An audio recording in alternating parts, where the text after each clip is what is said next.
ऊसाची पाचट न जळता आपल्याला एकरी 4.5 ते 5 टन सेंद्रिय खत तयार करता येतं.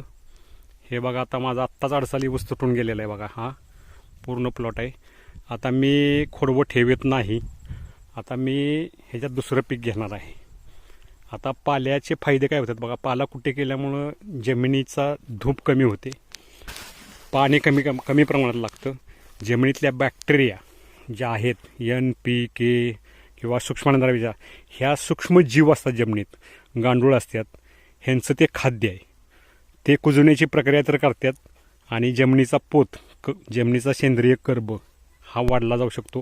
म्हणून शेतकऱ्यांनो, तुम्ही पालाकुटी करा. खोडव्यात असले तरी खोडवं ठेवणार तर पालाकुटी करा. जरी खोडवं काढून टाकणार असला तरी पालाकुटी करा.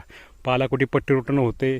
पाचट कुटीचं मशीन आहे, मल्चर आहे. ज्यांना खोडवं ठेवायचं मल्चरनं पालाकुटी करून एक सरीत पाला भरून घ्या. अतिशय